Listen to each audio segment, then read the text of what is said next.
government service with the bureaucracy. That is his profession.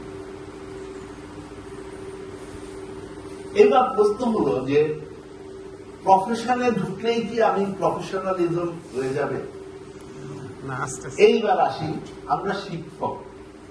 আমরা শিক্ষক এখানে যারা আছি, আমি আর আপনার কি কোনো শিক্ষক কথা কোন পেশা বা দিকনীতি নিয়ে আসছি?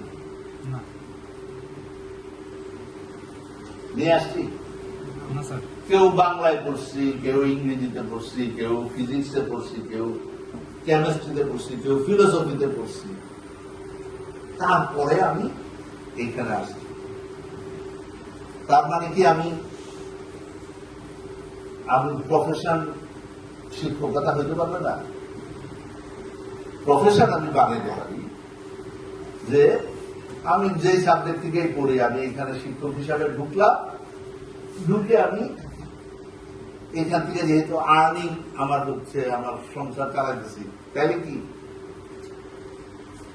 আমি প্রফেশনে ঢুকেছি, যে শিক্ষকতার প্রফেশনে আমি ঢুকেছি, এবং শিক্ষকতা করার জন্য আপনাদেরকে এই জাতীয় যে অ্যাকোয়ার্ড নলেজ দেওয়ার জন্য দেওয়া হচ্ছে। So you are getting some দক্ষতা ট্রেনিং আপনারা পাচ্ছেন, তার মাধ্যমে আপনি প্রফেশনে আসছেন। কিন্তু এই শিক্ষকতা সেটি কি পেশাদারিত্বের সাথে আমরা করার জন্য কি প্রয়োজন, ওই জায়গাতেই হলো আমাদের আজকের আলোচনার মূল জায়গা।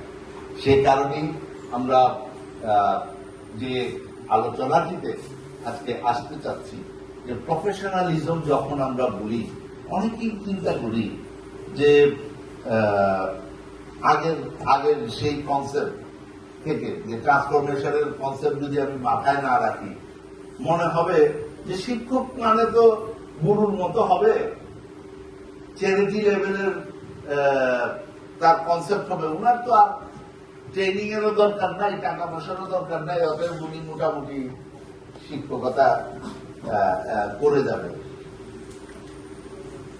সেটা একটা জিনিস। আর এখনকার টিচার হওয়ার জন্য আসলে উনি কি শুধুমাত্র যে ওয়েতে কাজ করে যাচ্ছেন, বা যে ওয়েতে আগে শিক্ষককে চিন্তা করা হতো, সেই ওয়েতে কাজ করলে কি এখনকার শিক্ষকতা করা সম্ভব? কেন সম্ভব নয়? সময়ের সাথে নিড বদলেছে। আপনার সাথে যার ইন্টারাকশন হবে ছাত্র, এখনকার ছাত্রকে কোনখানকার ছাত্র বলা হইতেছে? জেনজি বাচ্চা বলা হইতেছে। আপনারা হয়তো জেনজিও না, জেন আলফাও পড়াবেন, জেন বিটাও পড়াবেন। জেনজির বাচ্চা, জেন আলফার বাচ্চা, জেন বিটার বাচ্চাকে পড়াইতে হইলে আমি আর আপনি যদি জেন বিটা আর জেন আলফার দক্ষতা অর্জন না করি, ও কি আমার ক্লাসে মজা পাবে? ও কি শিখে যেতে পারবে? এই প্রশ্নগুলো আমি শুধু আপনাদের মাঝে শেয়ার করে দিতে যাচ্ছি। আমার এই অভিজ্ঞতা, আমার গত কিছুদিন আগেও, 5-10 বছর আগেও আমি যখন ক্লাস নিতাম, আমি মাঝে বিভিন্ন সময়ে আমি বিভিন্ন দপ্তরেও কাজ করেছি, কিন্তু আমি কখনই শিক্ষকতা থেকে বিচ্যুত ছিলাম না। I was taking classes in different university.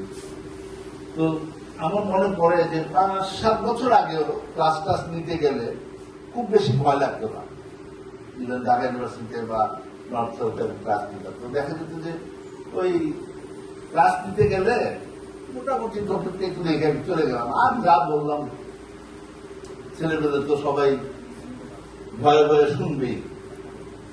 কিন্তু আজকাল ক্লাস নিতে গেলে আমার বুক কাঁপে, যে স্যার কি ব্যাপার, আপনার তো অভিজ্ঞতা আর একটু বেশি হয়েছে, তাহলে বুক কাঁপে। ওই যে বললেন আপনারা জেনজির বাচ্চা, এখন সবার সাথে একটা করে কম্পিউটার পকেটে থাকে, ওর কাছে অধিক ইনফর্ম নলেজ যন্ত্র আছে। আমি আর আপনি যদি আপডেটেড না হই, নিজেকে ওইভাবে তৈরি না করি, তাহলে আমার ওই বাচ্চা বলবে ক্লাস করে কি লাভ। And the result is very much evident. আজকাল শিক্ষার সমস্যাগুলো যদি পেপারে দেখেন, সবচেয়ে বড় অনেকগুলো সমস্যার মধ্যে একটা অন্যতম সমস্যা এই না যে ছাত্ররা প্রতিষ্ঠানমুখী হচ্ছে না, আছে কিনা?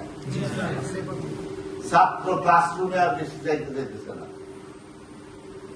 One of the reason could be, আমরা কি কখনো ভেবে দেখেছি কেন সে যেতে যাচ্ছে না? তার মানে আমি আমার ক্লাসরুমকে সেই রকম অ্যাট্রাক্টিভ করতে পারছি না যাতে আমার ছাত্রকে ধরে রাখতে পারে। তাহলে ভবিষ্যতের শিক্ষকের মাথায় সেই চিন্তা থাকতে হবে যে আমার ছাত্রকে তার প্রতিষ্ঠানে নিয়ে আসার জন্য আমার পরিবেশ যে কম উন্নত করতে হবে, আমাকে ঠিক একইভাবে নিজেকে ডেভেলপ করতে হবে। আমরা যে জায়গায় যে কারণে সংজ্ঞা দিয়ে আলোচনা শুরু করেছিলাম, প্রফেশন হল আমি যাহা করি, what we do is the profession, and the way we do is professionalism. এই প্রফেশনালিজমের ক্ষেত্রে